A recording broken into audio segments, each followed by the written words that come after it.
হাদিস কিভাবে দুর্বল হয়। এটা আমাদের একটা ইম্পর্টেন্ট বিষয়, কারণ আমরা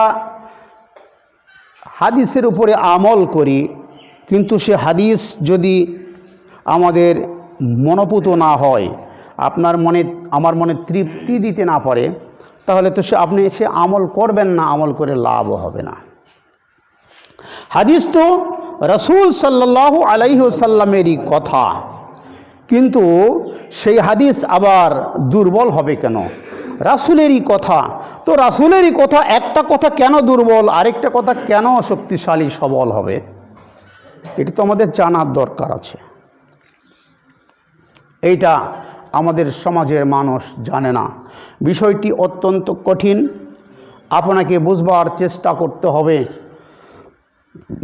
যদি মনোযোগী না হন তাহলে বোঝা মুশকিল হয়ে যাবে। সম্মানিত উপস্থিতি, আপনাদেরকে খুব খেয়াল করতে হবে। দেখুন, রাসূলুল্লাহ সাল্লাল্লাহু আলাইহি ওয়া আলিহি ওয়াসাল্লাম ইন্তেকাল করেছেন 10 হিজরি সালে। 10 হিজরি কিভাবে হলো? হিজরি কবে থেকে হলো? রাসূল সাল্লাল্লাহু আলাইহি ওয়া আলিহি ওয়াসাল্লাম মক্কা থেকে যেদিন মদিনায় হিজরত করেছেন, যেদিন মক্কা থেকে মদিনার পথে রওনা দিয়েছেন, সেদিন থেকে দিন গণনা শুরু হয়েছে।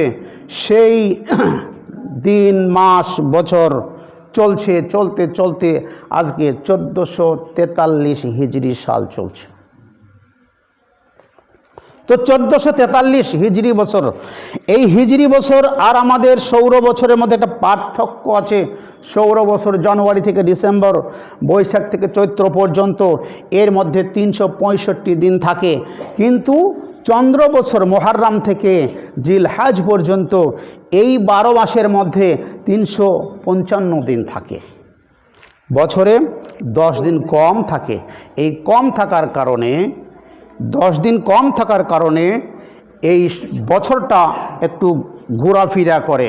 অর্থাৎ মাঘ মাসে কখনো রমজান দেখবেন, আবার ভাদ্র মাসে রমজান হয়। কেন হয়? এই 10 দিন কম বাড়া হওয়ার কারণে। তো চলুন এখন 10ম হিজরি, রাসূলের মক্কা থেকে মদিনায় হিজরত করার 10 বছর পরে তিনি এই পৃথিবী থেকে বিদায় হয়ে চলে গেলেন। এইবারে লক্ষ্য করুন, তিনি জীবিত থাকা অবস্থায় তিনি তো নিজেই উপস্থিত আছেন। এখন যে কোনো সমস্যার সমাধান তিনিই দিচ্ছেন, যা আদেশ নিষেধ তিনিই করছেন। আর কোরআনে কারীম যা নাজিল হয়েছে, এই অনুযায়ী রাসূল এবং সাহাবায়ে কেরাম কোরআন অনুযায়ী আমল করছেন। করতে করতে রাসূলের ইন্তেকাল হয়ে গেল, তখন হিজরির 10 বছর। এবারে রাসূলের ইন্তেকালের পরে, রাসূলের জীবদ্দশাতে হাদিসের কোনো কিতাব লেখা হয় নাই। আমরা আজকে যেই হাদিসের গ্রন্থগুলো পড়ে থাকি, বুখারী, মুসলিম, আবু দাউদ, নাসাই, ইবনে মাজাহ, তিরমিজি, আরও অনেক হাদিসের কিতাব আছে। এই কিতাবগুলো রাসূলের জমানায় তো লেখা হয় নাই। 10ম হিজরিতে তিনি ইন্তেকাল করলেন। এরপরে যারা পৃথিবীতে থাকলেন তারা সাহাবায়ে কেরাম রাদিয়াল্লাহু তাআলা আনহুম আজমাইন, তারা জীবিত থাকলেন। এই সাহাবায়ে কেরামদের আমলে কোনো হাদিসের কিতাব লেখা হয় নাই। ভালো করে বুঝবার চেষ্টা করুন। সাহাবায়ে কেরামদের সর্বশেষ সাহাবী যিনি ইন্তেকাল করেছেন, তিনি 79 হিজরিতে ইন্তেকাল করেছেন, অর্থাৎ না 89 হিজরিতে ইন্তেকাল করেছেন। অর্থাৎ রাসূলের ইন্তেকালের পরে 79 বছর পর্যন্ত রাসূলের সাহাবী এই পৃথিবীতে জীবিত ছিলেন। তো তার ইন্তেকালের 79 বছর পর পৃথিবীতে আর কোনো রাসূলের সাহাবী নাই। সেই সময়েও কোনো হাদিসের কিতাব লেখা হয় নাই। বলবেন যে কেন হাদিসের কিতাব লেখা হলো না, কেন হাদিসের কিতাব লেখা হয় নাই, এটা আল্লাহ পাকের ইচ্ছা। কেন লেখা হয় নাই এর জবাব পৃথিবীর কেউ দিতে পারে নাই, আমরাও কোনোদিন পারবো না। আল্লাহ পাকের ইচ্ছা। তো এই কোরআন লেখা হয়েছে কবে? এই কোরআন লেখা হয়েছে রাসূলুল্লাহ সাল্লাল্লাহু আলাইহি ওয়া আলিহি ওয়াসাল্লামের সময়ে। তিনি নিজে সাহাবায়ে কেরামদেরকে আদেশ করেছেন কোরআন লিখে রাখার জন্য, তাই তারা লিখতেন।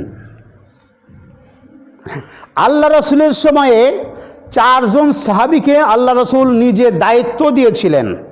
সেই 4 জন রাসূলের নির্দেশ অনুযায়ী কোরআনে কারিম লিখতেন। আরও 20 জন নিজ উদ্যোগে কোরআন লিখতেন। এই 24 জন সাহাবী এই কোরআনে কারিম লিখতেন, নাজিল হলেই তারা লিখতেন। এ বাদে এই কোরআনে কারিম হযরত জিবরাইল আলাইহিসসালাম আল্লাহ রসুল সাল্লাল্লাহু আলাইহি ওয়াসাল্লামকে প্রত্যেক রমজান মাসে তেলাওয়াত করে শোনাতেন। আবার জিবরাইল বলতেন যে আপনি তেলাওয়াত করুন, আমি শুনব। এবারে রাসূল এবং জিবরাইল দুজনে একে অপরকে কোরআন পড়ে শোনাতেন, দুজন থেকে শুনতেন, বিশুদ্ধ অবস্থায় চলত। সাহাবায়ে কেরামদের অধিকাংশ সাহাবী কোরআনের হাফেজ ছিলেন। এইভাবে কোরআন লিখার কাজ এবং কোরআন সংরক্ষণ করার কাজ রাসূলের জমানাতেই হয়েছে। এবং কোরআন হেফাজতের দায়িত্ব স্বয়ং আল্লাহ নিজেই গ্রহণ করেছেন। সূরা আল হিজরে আল্লাহ পাক বলেছেন, ইন্না নাহনু নাযালনা যিকরা ওয়া ইন্না লাহু লাহাফিজুন। এই কোরআনকে আমি যেভাবে নাজিল করলাম আমার নিজের দায়িত্বে আমি নাজিল করেছি, এবং কিয়ামতের দিন পর্যন্ত এই কোরআনকে আমি নিজেই হেফাজত করব। তো এর দায়িত্ব আল্লাহ নিজেই নিয়েছেন। সুতরাং এটা নিয়ে আমাদের আর চিন্তা ভাবনার কোনো কারণ নেই। হযরত আবু বকর রাদিয়াল্লাহু তাআলা আনহু রাসূলের ইন্তেকালের পরে আবু বকর মাত্র 2 বছর খেলাফত চালাইছেন, রাসূলের খলিফা হিসেবে ছিলেন। এবং এই 2 বছর পরেই হযরত আবু বকর পৃথিবী থেকে বিদায় হয়ে গেছেন। তাহলে হিজরি 12 সন হলো। আবু বকরের পরে হযরত ওমর 10 বছর খেলাফত চালিয়েছেন, তাহলে 22 বছর হলো। এরপরে হযরত ওসমান রাদিয়াল্লাহু তাআলা আনহু খিলাফতে এসেছেন। তিনি খলিফা থাকা অবস্থায় এই কোরআনকে আবার কিতাব আকারে লিখেছেন। সাহাবায়ে কেরামদের কাছে লেখা ছিল, তাদের বিভিন্ন জনের কাছে কাগজপত্র চামড়ার উপরে যে যেখানে পারছেন লিখে রেখেছেন, এইভাবে সংরক্ষিত ছিল। এটা হযরত ওসমান সকলের কাছ থেকে সমস্ত কপিগুলো এক জায়গায় জমা করেছেন, বলেছেন তোমাদের কার কাছে কোরআনের কি কপি আছে এগুলো সব আমার কাছে দাও। সব এক জায়গায় জমা করার পরে হযরত ওসমান রাদিয়াল্লাহু আনহু নিজেই হাফেজ ছিলেন। তখন তিনি হযরত ওমরের কন্যা রাসূলের স্ত্রী হযরত হাফসার নিকট যে কপি ছিল, সংরক্ষিত ছিল, যে কপিটা আল্লাহ রাসূল নিজেই হাফসার কাছে রেখে গেছেন, ওসমান রাদিয়াল্লাহু তাআলা আনহু হাফসার কাছ থেকে সেই কপি নিয়েছেন। এরপরে অন্য কপিগুলোর সঙ্গে মিল করে দেখেছেন, তবুও কোনো সাহাবীর লেখা কপিতে 2-1টা অক্ষরে বেশ কম হয়েছে। যেগুলো বেশ কম হয়েছে এই সবগুলোকে বাদ দিয়ে শুধু হযরত হাফসার কাছে সংরক্ষিত কপি হযরত ওসমান রাখলেন, আর বাকি সমস্ত কপিগুলো এক জায়গায় জমা করে আগুন দিয়ে পুড়িয়ে দিলেন। কেন পুড়লেন? যে এগুলো পুড়িয়ে খতম করে না দিলে মানুষের কাছে যদি কপিগুলো থেকে যায় তাহলে কেউ না কেউ দাবি করতে পারে যে না, কোরআনের ভিতরে আরও একটা কথা আছে। এই জন্য হযরত ওসমান তো নিজেই হাফেজ ছিলেন, আর হযরত ওসমান এত কোরআন তেলাওয়াত করতেন, কোরআনে পটু ছিলেন তিনি। সাহাবায়ে কেরামদের এক একজনের এক এক বৈশিষ্ট্য ছিল। বিভিন্ন সাহাবী বিভিন্ন বিষয়ে ফার্স্ট ছিলেন। হযরত ওসমান কোরআনের ক্ষেত্রে ফার্স্ট। হযরত ওসমান রাদিয়াল্লাহু তাআলা আনহু প্রত্যেক সপ্তাহে কোরআন একবার করে খতম করতেন। আপনারা শুনেছেন না, কোরআনের 7টা মানজিল আছে। এটা মানজিল এমন কিছুই না। হযরত ওসমান 7 দিনে কোরআন খতম করতেন। তিনি প্রথম দিনে অর্থাৎ শনিবার দিনে তিনি কোরআনের শুরু থেকে শেষ আরম্ভ করতেন, সূরা তাওবা পর্যন্ত, সূরা নেসা পর্যন্ত পড়তেন। রবিবারে ওই তারপরের আয়াত থেকে সূরা তাওবা পর্যন্ত পড়তেন। এইরকম করতে করতে হযরত ওসমান 7 দিনে যেখান পর্যন্ত তেলাওয়াত করতেন, এই 7টাই হলো 7 মানজিল। এটা এমন কিছু গুরুত্বপূর্ণ বিষয় নয়, হযরত ওসমান এই এক রাতে এখান থেকে এই পর্যন্ত পড়তেন, এইটাই আর কি। তাহলে তিনি প্রত্যেক সপ্তাহে কোরআন একবার করে খতম করতেন। এই ওসমান রাদিয়াল্লাহু তাআলা আনহুকে দিয়ে আল্লাহ পাক কোরআনের হেফাজত করাইলেন। কোরআন হেফাজত হইল, কিন্তু আমার বন্ধুরা রে, আল্লাহ পাক যদি ইচ্ছা করতেন তাহলে মহানবীর হাদিসগুলোকেও রাসূলের জামানায় লিখানোর ব্যবস্থা করতেন, কিন্তু সেটা তো হইল না, বরং বিষয়টা উল্টো হয়ে গেল। মুসলিম শরীফের মুকদ্দমায় 188 পৃষ্ঠায় হযরত আবু সাঈদ খুদরি রাদিয়াল্লাহু তাআলা আনহু থেকে বর্ণিত হাদিস, 188 পৃষ্ঠায়, মাজমাউজ জাওয়ায়েদে 150 পৃষ্ঠায়, মুসনাদে আহমদে মুসনাদে আহমদের মাজমাউজ জাওয়ামে আর কি 150 পৃষ্ঠায় আল্লাহ রসুল সাল্লাল্লাহু আলাইহি ওয়াসাল্লাম হাদিস লিখতে নিষেধ করেছেন, তার অনেকগুলো বিবরণ রয়ে গেছে। আবু সাঈদ খুদরি বলছেন যে আল্লাহ রসুল রাদিয়াল্লাহু তাআলা বলছেন যে আমরা রাসূলের জমানায় হাদিস লিখতাম। আল্লাহ রসুল আমাদেরকে বললেন যে তোমরা কি করো, বলে আমরা আপনার হাদিস লিখে রাখি। খবরদার, আমার হাদিস তোমরা লিখো না, বরং তোমাদের কাছে যদি আমার হাদিস লেখা থাকে তাহলে সেগুলো মুছে ফেলো। অনেক কথা আছে, আপনারা হাদিসের ইতিহাস সংগ্রহ করুন, অধ্যয়ন করুন, জানবার চেষ্টা করুন। রাসূলের জমানায় কোনো হাদিস লেখা হলো না। হযরত আবু বকর সিদ্দিক রাদিয়াল্লাহু তাআলা আনহু, হযরত আয়েশা থেকে বর্ণিত আছে, আবু বকর যখন খলিফা ছিলেন, রাসূলের ইন্তেকাল হয়ে গেছে, আবু বকর রাদিয়াল্লাহু তাআলা আনহু একদিন রাতে ভীষণ অশান্তি বোধ করছিলেন, ছটফট করছিলেন। হযরত আয়েশা বলছেন যে আমি আমার বাবাকে, আবু বকরকে জিজ্ঞাসা করলাম যে আপনার কোনো সমস্যা হয়েছে নাকি, অসুখ? বলে না, অসুখ নয়। তাহলে আপনি তো খলিফা, রাষ্ট্রের কোনো দিক থেকে কোনো দুঃসংবাদ পাইলেন? বলে না, তাও পাইনি। তো কি হয়েছে আপনার? তো আমার বাবা আবু বকর কোনো কিছু উত্তর দিলেন না। ভোর হয়ে গেল। ভোর হয়ে গেলে তিনি আমাকে বলছেন যে আয়েশা, আয়েশা মানে কি নিজের মেয়ে, তোমার কাছে হাদিস লেখা যে কপিগুলো ছিল, হযরত আয়েশা বলছেন যে 500 হাদিস আমার কাছে লেখা ছিল, আমার আব্বা লিখেছিলেন। আমার আব্বা বললেন যে হাদিসগুলো আমার সামনে নিয়ে আসো। আমার সামনে নিয়ে আসা হলো, আবু বকরের সামনে নিয়ে আসা হলো। তখন আমার বাবা 500 হাদিস আমার মুখের সামনে আগুন দিয়ে জ্বালিয়ে ফেললেন, পুড়ে ফেললেন। আমি বললাম যে আব্বা, আপনি রাসূলের হাদিসগুলো পুড়িয়ে ফেললেন? হযরত আবু বকর উত্তর দিলেন, আয়েশা, আল্লাহর কিতাবের পাশে আর কোনো কিছু লিখতে তিনি নিষেধ করে গেছেন। আমি আবু বকর এই কথাগুলো লিখে রেখে যাব, আর পরবর্তী মানুষরা যদি এই আল্লাহর কিতাবের সাথে ওটাকে সমান মনে করে, ওটাও আল্লাহর কিতাব মনে করে, তাহলে তো আগের যুগের উম্মতদের মতো অবস্থা এসে যাবে। আগের যুগের উম্মতরা কি করত? নবীদের উপরে যে কিতাব নাজিল হইতো সেই কিতাব লিখত, পাশাপাশি নবীদের কথাগুলো লিখে রাখত। নবীর ইন্তেকালের পরে তারা উভয় জিনিসকে এক করে ফেলেছে, ফেলে আস্তে আস্তে তাদের সমস্ত কিতাবগুলো পরিবর্তন হেরফের হয়ে সেই ধর্মগুলো ধ্বংস হয়ে গেছে। কাজেই আমি এগুলো পড়ে ফেললাম। এটা হযরত আবু বকরের কাজ। 100 বছর পর্যন্ত, আপনাদেরকে আমি খুব সংক্ষেপে বলছি, হাদিস শাস্ত্রের ইতিহাস আপনারা পড়ুন। আমি তো 1 সপ্তাহ ধরে সংগ্রহ করছিলাম, জানতাম, তারপরে আবার সেগুলো সংগ্রহ করলাম। 100 বছর পর্যন্ত আল্লাহ রসুল সাল্লাল্লাহু আলাইহি ও আলিহি সাল্লাম ইন্তেকাল করলেন 10 হিজরিতে, আর 102 হিজরিতে ওমর ইবনে আব্দুল আজিজ উমাইয়া শাসন আমলের খলিফা ওমর ইবনে আব্দুল আজিজ তিনি আদেশ করলেন হাদিস লেখার জন্য।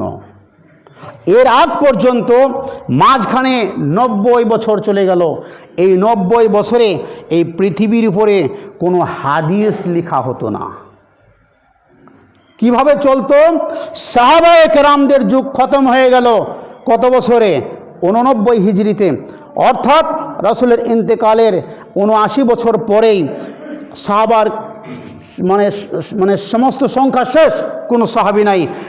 এই সমস্ত সাহাবায়ে কেরাম তাবেঈন এনারা সকলে হাদিসগুলো শুধু মুখস্থ করতেন, একে অপরের কাছে শিখতেন। তবে শিক্ষার জন্য তারা প্রচুর পরিমাণ চেষ্টা এবং হাদিস মুখস্থ করা, একে অপরকে শিক্ষা দেওয়া, এই কাজগুলো করেছেন, কিন্তু কোনো হাদিস লেখা হয় নাই। এর মধ্যে ইমাম আবু হানিফা রহমতুল্লাহ আলাইহের জন্ম হয়েছে 80 হিজরিতে, রাসূলের ইন্তেকালের 70 বছর পরে। তার মানে সাহাবায়ে কেরামদের সময়েই, সাহাবায়ে কেরাম জীবিত থাকতেই ইমাম আবু হানিফার জন্ম হয়েছে।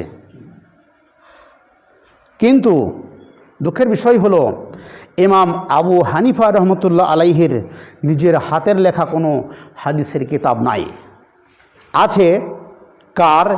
ইমাম আবু হানিফার যারা শিষ্য ছিলেন আবু ইউসুফ মুহাম্মদ, তাদের হাতে হাদিস লেখার কিতাব রয়েছে। কিতাব লেখা শুরু হলো কবে থেকে? 102 হিজরি থেকে। হাদিসের কিতাব লেখা শুরু হলো 102 হিজরি থেকে। এখন আবু ইউসুফ মুহাম্মদ তাদের হাতের লেখা মুসনাদ রয়ে গেছে, এবং আবু হানিফা বাদে আর যে 3 জন ইমাম আছেন, এই 3 জন, প্রত্যেক 3 জন ইমামের হাতের লেখা হাদিসের গ্রন্থ রয়ে গেছে। ইমাম শাফি রহমতুল্লাহ আলাইহির লেখা বিশাল বড় হাদিসের গ্রন্থ, তার নাম হলো কিতাবুল ইমাম মুয়াত্তা, ইমাম আহমদ ইবনে হাম্বলের হাতের লেখা হাদিসের গ্রন্থ রয়েছে মুসনাদে আহমদ। মুসনাদে আহমদ বিশাল বড় হাদিসের কিতাব। ইমাম মালিক রহমতুল্লাহ আলাই, 4 ইমাম নাম, ইমাম আবু হানিফা, শাফিঈ, মালিক আর হাম্বল, এই 4 মাযহাব। এর মধ্যে মালিকি মাযহাবের যিনি ইমাম মালিক রহমতুল্লাহ আলাই, তার হাতের লেখা মুয়াত্তা অনেক বড় কিতাব, 6 লক্ষ হাদিসের কিতাব।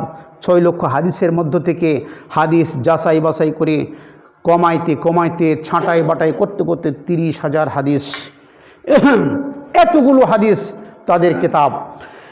এইভাবে ইমামদের যুগ পার হয়ে চলে গেল। ইমামদের যুগ পার হয়ে যাওয়ার পরে কিন্তু এই ইমামদের সময়ের লেখা হাদিস রয়ে গেছে পৃথিবীতে।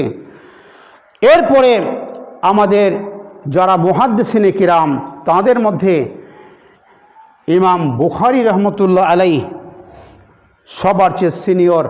ইমাম বুখারী 196 হিজরিতে জন্মগ্রহণ করেছেন। এরপরে আমাদের যে 6 হাদিসের 6 মুহাদ্দিস, তারা কেউ 202 হিজরিতে, কেউ 215 হিজরিতে, কেউ 209 হিজরিতে। 209 হিজরিতে 2 জন জন্মগ্রহণ করেছেন একই বছর, এবং তারা কেউ 54-55 বছর হায়াত পেয়েছিলেন। ইমাম মুসলিম রহমতুল্লাহ আলাইহি খুব কম বয়স, 55 বছর বয়স, 56 বছর বয়সে তিনি ইন্তেকাল করেছেন। আর বাকিরা কেউ 70 বছর, কেউ 73 বছর, কেউ 79 বছর, এরকম হায়াতে তারা এই পৃথিবীতে ছিলেন। এইভাবে রাসূলের ইন্তেকালের পরে 100 বছর পর্যন্ত শুধু হাদিস সাহাবায়ে কেরাম এবং তাবেঈদের মধ্যে মুখস্থের প্রচলন ছিল, কোনো কিতাব আকারে লিখিত ছিল না। তারপরে লিখিত আরম্ভ হলো 100 বছর পরে, রাসূলের 100 বছর পরে। সেই সময়ে ইমামদের মধ্যে ইমাম আইম্মায়ে কেরাম তারা হাদিসের কিতাব লিখেছেন। তাদেরও 100 বছর পরে, মানে ইমাম বুখারী 96 হিজরিতে জন্মগ্রহণ করলেন। তো জন্মগ্রহণ করলেই তো তখনই তো আর লেখালেখি শুরু করেননি, পড়াশোনা করতে আরও কিছু সময় গেল। এরপরে সংক্ষেপে আমি বলছি, তিনি হাদিস সংগ্রহ করা শুরু করে দিলেন। তাদের জীবনে তারা হাদিসের পিছনে অনেক পরিশ্রম করেছেন। আল্লাহ পাক তাদেরকে উত্তম প্রতিদান পুরস্কার দান করুন, জান্নাতের উচ্চ মর্যাদা দান করুন। তাহলে রাসূলের ইন্তেকালের 200 বছর পরে হাদিসের কিতাবগুলো পৃথিবীতে লেখা হয়েছে এবং সংকলন করা হয়েছে। সম্মানিত উপস্থিতি, এইবারে আপনাকে একটু বুঝতে হবে, যদিও একটু সময় অতিক্রম হোক, কারণ এই একই বিষয়ে আরেক দিন বললে আপনারা পূর্বপর সম্পর্ক ঠিক রাখতে পারবেন না, বুঝতে পারবেন না। যদিও 200 বছর পরে আমাদের এই 6 কিতাব বুখারী, মুসলিম, আবু দাউদ, তিরমিজি, নাসাই, ইবনে মাজা, এগুলো 200 বছর থেকে শুরু করে 200 বছরের বেশি সময় পরে এগুলো সংকলন এবং লিখিত হয়েছে। এখানে অত্যন্ত আফসোসের বিষয় হলো এই যে তাবেঈদের সময়ে লেখা 100রও বেশি হাদিসের কিতাবগুলোর শুধু নাম পাওয়া যাচ্ছে, কিন্তু এই কিতাবগুলো পৃথিবীর কোনো লাইব্রেরিতে নাই, আজও নাই। তাহলে কি হলো? আল্লাহ পাক ভালো জানেন, এই কিতাবগুলো পাওয়া যায় না। আপনি এবার একটু চিন্তা করে দেখুন যে রাসূল ইন্তেকালের পরে 200 বছর পর যদি হাদিসটা লেখা হয়, তাহলে হাদিসটা ইমাম বুখারীর কথাই ধরি, তাহলে তিনি পাইলেন কোথায়, কার কাছে পাইলেন? ইমাম বুখারী রহমতুল্লাহ আলাইহি একজনের কাছে শুনলেন, তার উস্তাদের কাছে শুনলেন। তিনি কার কাছে পাইলেন? আরেকজন তার উস্তাদের কাছে শিখছেন। তিনি কার কাছে পাইলেন? তার আবার একজন উস্তাদ আছে, এরকমভাবে শুনলেন। এইভাবে হাদিস বর্ণনার যে পরস্পর একটা চেইন আছে, একটা শিকল আছে, এইটাকে হাদিসের সনদ বলা হয়। আল্লাহ রাসূলের কাছ থেকে শুনবেন সাহাবী, অন্য কেউ তো শুনতে পারবেন না, সাহাবী শুনবেন। সাহাবীর পর থেকে কে শুনলেন, তারপরে কে শুনলেন, তারপরে কে শুনলেন, এইরকমভাবে এই মুহাদ্দিসের লেখা হাদিস পর্যন্ত আসতে 5, 6, 7 জন মাঝখানের ব্যক্তি রয়ে গেছেন। এই যে এটিকে সনদ বলা হয়, শিকল, একজন থেকে আরেকজন পেয়েছেন, সংযুক্তি। 3 জনের বর্ণনায়, অর্থাৎ সাহাবী, তারপরে একজন, তারপরে একজন, 3 জনের পরে 4র্থ জনই হাদিসের কিতাবে লিখছেন। এইরকম হাদিসের সংখ্যা মাত্র কয়েকটি, এটাকে হাদিসের সালাসিয়াত বলা হয়, অর্থাৎ 3 সনদের হাদিস, মানে 3 জন বর্ণনা করেই রাসূল পর্যন্ত পৌঁছে গেছে। এরকম হাদিস খুব কম, সামান্যতম আছে। মুয়াত্তার ভিতরে কিছু হাদিস রয়ে গেছে, যেহেতু ইমাম মালিক রহমতুল্লাহ আলাইহি আগে থেকে হাদিস লেখা শুরু করেছিলেন। তাই এইবারে আমি আপনাদেরকে বলি, আপনারা এই বিষয়টা আপনাদের কাছে অত্যন্ত জটিল এবং কঠিন মনে হচ্ছে এবং হবে, কারণ এই বিষয়গুলোতে আমরা তো দীর্ঘদিন পড়াশোনা করেছি, তারপরে এই বিষয়গুলো বোধগম্য হয়। আপনাদেরকে যে বিষয়টি আমি সংক্ষেপে বোঝাতে চাই, মুখতাসার, সেটুকু হলো এই যে বর্ণনাকারী যারা থাকলেন, এই বর্ণনাকারী এনারা সঠিকভাবে যদি বর্ণনা করেন তাহলে হাদিসটা বিশুদ্ধ, আর সঠিকভাবে বর্ণনা যদি না করেন তাহলে হাদিসটা বিশুদ্ধ নয়। এইটাই তো আমরা বুঝতে পারি। তো এই যে 200 বছর পরে হাদিস লেখা হলো, খুব একটা সেনসিটিভ বিষয়, সেটা হলো যে হাদিস লেখা হলো, আমাদের কাছে যে হাদিসগুলো আছে, যে গ্রন্থগুলো আছে, সেগুলো রাসূলের ইন্তেকালের 200 বছর পরে লেখা হয়েছে। তো এই যে বর্ণনাকারী যারা, সনদের ভিতরে যারা রাবি, আমরা যাদেরকে রাবি বলি, রাবি মানে বর্ণনাকারী, এই বর্ণনাকারী কে সত্যবাদী ছিলেন, কে মিথ্যাবাদী ছিলেন, কার স্মরণশক্তি ছিল, কার স্মরণশক্তি ছিল না, কে হাদিসের উপরে আমল করেছেন, কে আমল করেন নাই, এরই উপরেই যাচাই বাছাই করা হয়। একজন রাবি বর্ণনাকারী যদি হাদিস বর্ণনা করেন অথচ তিনি নিজেই ওই হাদিসের উপরে আমল করেন নাই, তাহলে ওই হাদিসটাও গ্রহণ করা হয় নাই। এইভাবে বর্ণনাকারীদের দুর্বলতার কারণে আমরা জানি হাদিস দুর্বল। শুধু এই একটা জিনিসই সমাজে প্রচলিত আছে, আমরা জানি হাদিস দুর্বল হয়ে যায়। এইটা বাদেও আরও হাদিস দুর্বল হওয়ার কারণ আছে। হযরত আয়েশা সিদ্দিকা রাদিয়াল্লাহু তাআলা আনহার সামনে যখন বলা হলো, হযরত আবু সাঈদ খুদরি বললেন যে মৃত ব্যক্তির কারণে যদি তার ওয়ারিশগণ কান্দাকাটি করে, খুব ভালো করে খেয়াল করেন, হাদিস দুর্বল কিভাবে হয়? বর্ণনাকারীদের মধ্যে যদি কোনো ত্রুটি পাওয়া যায়। কি কি ত্রুটি পাওয়া যায়? অনেক ত্রুটির কথা আছে। কয়টা বলবো আপনাদেরকে? ধরে নিন, বর্ণনাকারীর স্মরণ শক্তি যদি দুর্বল হয় তাহলে হাদিস দুর্বল। বর্ণনাকারী যদি সত্যবাদী না হয়, হাদিস দুর্বল। বর্ণনাকারী যদি হাদিসের উপরে আমল না করে, হাদিস দুর্বল। এই রকম বর্ণনাকারীরা যদি কাউকে ধোঁকা দেওয়ার অভ্যাস থেকে থাকে তাহলে হাদিস দুর্বল। তো এখানে একটা খুব সেনসিটিভ কথা রয়ে গেছে, তা হলো এই যে 200 বছর পর তো হাদিস লেখা হয়েছে। 200 বছরের মাঝখানে যে বর্ণনাকারীগুলো ছিলেন, ওই মুহাদ্দিস থেকে 150 বছর আগের যিনি বর্ণনাকারী ছিলেন, এই বর্ণনাকারীর জীবনী তো আমরা আমাদের পাইতে হবে তিনি আসলে কীরকম ছিলেন। আবার একটা জিনিস আপনাকে বুঝতে হবে, আপনি যে কোনো মানুষ হন না কেন, প্রত্যেকটা মানুষের পক্ষে বিপক্ষে লোক আছেই। তো সেটা সাহাবায়ে কেরামদের মধ্যেও তো ছিল। সবাইকে ভালো বলে না। আপনার চকবিলার একটা ভালো মানুষ, জামালগঞ্জের একটা মানুষ তাকে ভালো নাও বলতে পারে, কোনো কারণবশত তাকে খারাপ বলতেই পারে। তাহলে আপনি যেই বর্ণনাকারীদের যে ইতিহাসটা পেয়ে গেলেন, এই ইতিহাসটাও তো লেখা হলো 200 বছরের পরে। এখন এইটার কি অবস্থা? আমি সেদিকে যাচ্ছি না। আমরা সচরাচর যেটুকু জানি যে বর্ণনাকারীদের দুর্বলতার কারণে হাদিস দুর্বল হয়, এই একটা কারণ। বর্ণনাকারীদের অনেকগুলো সমস্যা থাকতে পারে, যে কোনো সমস্যা থাকলে হাদিসটা দুর্বল, আমরা এটা জানি। আবার এখানে আরও হাদিস দুর্বল হওয়ার কারণ আমি আপনাদেরকে বলতেছি। সেটা হচ্ছে হযরত আয়েশার সামনে বলা হলো যে কোনো ব্যক্তি ইন্তেকাল করলে তার ওয়ারিশটা যদি তার জন্য কাঁদে তো কবরে তাকে শাস্তি দেওয়া হয়। হযরত আয়েশা বললেন যে কখনোই হতে পারে না। হযরত আয়েশা আবু সাঈদ খুদরি রাদিয়াল্লাহু তাআলা আনহুকে ধমক দিয়ে বললেন। আবু সাঈদ খুদরি বিশ্বস্ত সাহাবী এবং অত্যন্ত শক্তিশালী একজন রাবী, একজন বর্ণনাকারী। অথচ হযরত আয়েশা আবু সাঈদ খুদরিকে ধমক দিয়ে বললেন যে তাহলে শোনো, আল্লাহ পাক কোরআনে বললেন ওয়ালা তাযিরু ওয়াজিরাতুম ওয়িজরা উখরা, আল্লাহ তাআলা কিয়ামতের দিন একজনের অপরাধের কারণে ওই বোঝা আরেকজনের ঘাড়ে চাপাবেন না।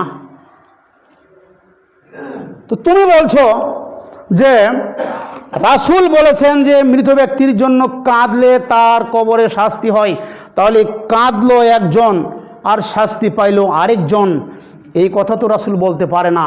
রাসূল এ কথা বলেননি, তুমি বুঝতে ভুল করেছ। তাহলে কি আমরা বুঝতে পারলাম? প্রমাণ কি হলো? যে কোনো হাদিস যদি সরাসরি কোনো আয়াতের অর্থ বা কোনো আয়াতের সাথে সামঞ্জস্যপূর্ণ না হয়, অসামঞ্জস্যপূর্ণ হলে সেই হাদিসকে মুহাদ্দিসিনে কেরাম গ্রহণ করেন নাই। কোনো হাদিস যদি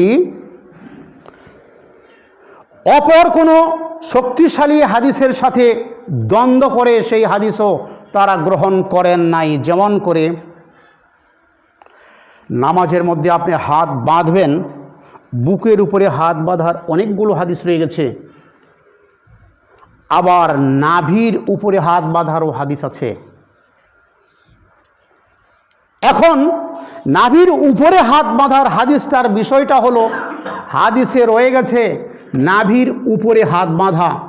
এই উপরে বাঁধার তো আবার ধরন থাকতে পারে, যে এখানে নাভি আছে, হাতটা সরাসরি তার উপরে রাখলেও সেটা নাভির উপরেই হলো, আবার নাভি ছেড়ে খানিকটা উপরে এসে বাঁধলেও তো নাভির উপরেই হলো। এইভাবে শক্তিশালী একটা হাদিসের বিপক্ষে যখন আরেকটা হাদিস কথা বলে তখন ওই হাদিসটাকে দুর্বল ধরে নেওয়া হয়। হযরত আবু হুরায়রা রাদিয়াল্লাহু তাআলা আনহু অত্যন্ত শক্তিশালী সাহাবী এবং হাদিসের ক্ষেত্রে তিনি অত্যন্ত শক্তিশালী একজন রাবী। হযরত আবু হুরায়রা বললেন, ক্বালা রাসূলুল্লাহ সাল্লাল্লাহু আলাইহি সাল্লাম, আল ওয়াজু মিম্মা মাসাতিন নার, যদি আগুন দিয়ে রান্না করা হয় কোনো বস্তু, সেই আগুন দিয়ে রান্না করা বস্তু খেলে ওযু করতে হবে। হযরত আবু হুরায়রা বলেছেন। হযরত আব্দুল্লাহ ইবনে আব্বাস বলেছেন, তাহলে গরম পানি খেলেও তো ওযু করতে হবে, গরম পানি দিয়ে ওযু করলেও তো ওযু করতে হবে। তো রাসূল তো সেখানে নিষেধ করেন নাই। তো তুমি যে কথা বলছো আল্লাহ রাসূলের কথা তুমি বুঝতে পারো নাই, সে কারণে তুমি না বুঝে কথা বলছো। আল্লাহ রাসূল ওই কথা বলেন নাই যে আগুন দিয়ে রান্না করা বস্তু খেলেই ওযু করতে হবে। তাহলে আপনার ভাত রুটি থেকে শুরু করে মাংস তরকারি যা কিছু আছে সব কিছু খেলেই তো ওযু নষ্ট হয়ে যাবে, কিন্তু তা নয়।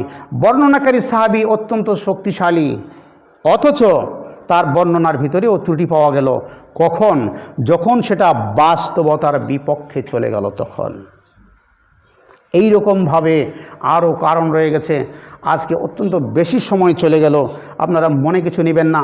আমি আপনাদেরকে যা বুঝাতে চাইলাম তা আপনারা বুঝেছেন কি না? যদি বুঝেন তো আলহামদুলিল্লাহ।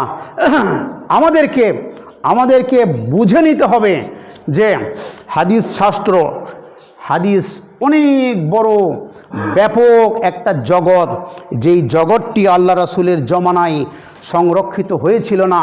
কেন হয়েছিল না তার উত্তর কেউ দেয় নাই। তবে আমি চিন্তা করে দেখেছি যে মানুষকে যে আল্লাহ বিবেক দিয়েছেন, এই বিবেক দ্বারা মানুষকে গ্রহণ করতে হবে, সেই জন্য আল্লাহ পাক হয়তোবা হাদিসটা লেখার ব্যবস্থা করেন নাই। মানুষ বিবেক দিয়ে বুঝে সেটা গ্রহণ করতে হবে। সম্মানিত উপস্থিতি, আল্লাহ পাক আমাদেরকে বুঝবার তৌফিক দান করুন। আমি বেশ কয়েক জুমা আগে এবং আজকেও আপনাদেরকে যেই আয়াতটা পড়ে শোনালাম সূরা তাওবা থেকে, আল্লাহ পাক বললেন লিয়াতাফাক্কাহু ফিদ্দিন, দিন সম্পর্কে যেন ভালোভাবে বুঝার পরে যেন মানুষকে তার আল্লাহর ভয় দেখায়, এইটা কর্তব্য। কাজেই না বুঝে আমরা অনেক সময় দেখি দুঃখ লাগে, অনেক কষ্ট লাগে, না বুঝেই আমরা চট করে একটা কথা বলে ফেলি, একটা মন্তব্য করে ফেলি। যেমন করে আজ থেকে 3 জুমা আগে অধ্যাপক শামসুল আলম সাহেব খুতবা দিয়েছিলেন বানিয়াপাড়া মসজিদে। উনি খুতবার এক অংশে বলেছিলেন, আস্তাগফিরুল্লাহ রাব্বি মিন কুল্লি যামবি ওয়া আতুবু ইলাইহি। উনি এই কথাটা বলেছেন। আর নামাজের পরে আমি উপস্থিত থেকেই দেখলাম একজন সাধারণ উম্মি মানুষ, সে এমনভাবে ওনাকে জিজ্ঞাসাবাদ করছে এবং ওনাকে শিক্ষা দিচ্ছে যে আস্তাগফিরুল্লাহ রাব্বি মিন কুল্লি যামবি ওয়া আতুবু ইলাইহি, এটা বলা বিদআত। মানে শামসুল আলমকে শিক্ষা দিচ্ছে ওই লোকটা যে এটা বলা বিদআত। তো আমি পরে জিজ্ঞাসা করলাম যে ভাই এটা বিদআত কেন হবে? তো বলেন এইটা বলার হাদিসটা দুর্বল। বলে হাদিসটা, আমি বললাম যে হাদিসটা দুর্বল হোক, হাদিসটা দুর্বল হোক সবল হোক এটা আমার দেখার বিষয় নয়। আল্লাহ কোরআনে বলছেন ফাস্তাগফিরু রাব্বাকুম সুম্মা তুবু ইলাইহি। কোরআনে বললেন আল্লাহ যে তুমি তোমার প্রতিপালকের ইস্তেগফার করো, মানে মাফ চাও, ক্ষমা চাও। তাহলে আমি যদি রাস্তায় হাঁটতে হাঁটতে কোনো সময় আল্লাহকে যদি বলি যে হে আল্লাহ আমার ভুল হয়ে গেছে, আল্লাহ তুমি আমাকে মাফ করে দাও, বাংলায় বলি, তাহলে কি নাজায়েজ হবে নাকি? বেদাত হবে নাকি? বেদাত হবে না। তো আল্লাহ আমার জীবনে যা গুনাহ হয়েছিল সবই মাফ করে দাও আল্লাহ, তাহলে কি গুনাহ হবে নাকি? বেদাত হবে নাকি? তো আমি যদি বাংলায় যা ইচ্ছা তাই আল্লাহর কাছে বলতে পারি, তো আস্তাগফিরুল্লাহ রাব্বি, আস্তাগফিরুল্লাহ মানে আমি ইস্তেগফার করছি, মাফ চাচ্ছি আল্লাহর কাছে। রাব্বি যিনি আমার রব, মিন কুল্লি যামবিন আমার সমস্ত গুনাহ, ও আতুবু ইলাইহি আর আমি আল্লাহর কাছে ফিরে আসতেছি। এই কথা যদি আরবিতে বলা হয়, তুমি বাংলার মানুষ যদি বলো যে আল্লাহ আমার জীবনে যা গুনাহ করেছিলাম, আল্লাহ আমি ওই যে একজনের জমিতে ক্ষীরা চুরি করে খাইছিলাম, ওটাও আমাকে মাফ করো। হাদিসের মধ্যে কি লেখা আছে ক্ষীরা চুরি করার ওই রকম গদ কি হাদিসের মধ্যে লেখা আছে? ইস্তিগফারের অধ্যায়ে লেখা নাই তো। কিন্তু তুমি যদি বলো যে আল্লাহ আমি একজনের জমিতে কলা চুরি করেছিলাম, আল্লাহ কলা পেকে গেছিলো, ওই কলা পুরাটাই ছিল কিন্তু ওর মধ্যে একশরা পাকা ছিল, ওই একশরাই আমি চুরি করেছি, আল্লাহ আমাকে ওটা মাফ করে দাও, এইভাবে যদি আল্লাহর কাছে বলো তো কি বেদাত হবে নাকি? না, ওটা তো বেদাত হবে না। তো ওইটা যদি তোমার বাংলায় বেদাত না হয়, আরবিতে বেদাত কেন হবে? কত বড় জ্বালা! একজন আমাকে সেদিন বলছে যে হুজুর কোরআন শেষ করার পরে সাদাকাল্লাহুল আজিম এটা বলা বেদাত। আমি বললাম জি জি ওটা তো বলা বেদাত। আল্লাহ কোরআনের আয়াতে বললেন কুল সাদাকাল্লাহু। কুল মানে কি বলো? আল্লাহ বলতে বললেন, তো কি বলতে বললেন? আল্লাহ নিজেই বললেন কুল সাদাকাল্লাহু। সাদাকাল্লাহু শব্দটা আল্লাহ নিজেই দিয়ে দিলেন। বলো সাদাকাল্লাহু, এই কথাটা তুমি বলো। আল্লাহ কোরআনে বললেন যে তুমি সাদাকাল্লাহু কথাটা বলো। এরপরে আল্লাহ বলছেন ফাত্তাবিউ মিল্লাতা ইব্রাহিম। সাদাকাল্লাহু বলো এবং মিল্লাতে ইব্রাহিমের অনুসরণ করো। তাহলে আল্লাহ সাদাকাল্লাহু শব্দটা বলতে বললেন, যেমন করে আপনারা বলেন না ওয়াকুর রাব্বের হামহুমা কামা রাব্বায়ানি সাগীরা, কুল মানে বলো। আর এরপরে দোয়াটা হলো রাব্বের হামহুমা কামা রাব্বায়ানি সাগীরা। তো কুল শব্দটা বাদ দিয়ে আপনারা যেমন বলেন রাব্বের হামহুমা কামা রাব্বায়ানি সাগীরা, ওই রকম ওখানে কুল শব্দটা বাদ দিলে সাদাকাল্লাহু শব্দটা থেকে গেল। সাদাকাল্লাহু মানে কি? সত্য বলেছেন আল্লাহ। তো আমি কোরআন তেলাওয়াত করার আগে বা পাশে বা যে কোনো সময় যদি বলি যে আল্লাহ সত্যি বলেছেন, আল্লাহ কোরআনে সব সত্যি বলেছেন, এটা বললে বেদাত হয়ে যাবে? ওটার নাকি তার নাকি আবার হাদিস লাগতেছে, তার আবার কোরআনের আয়াত থাকার পরেও তার হাদিসও লাগতেছে, তার আবার হাদিসের আবার সহিও লাগে, জয়ীফও লাগে। এই সব সাধারণ মানুষগুলো এইগুলো নিয়ে এখন আলেমদের সাথে বাস করে।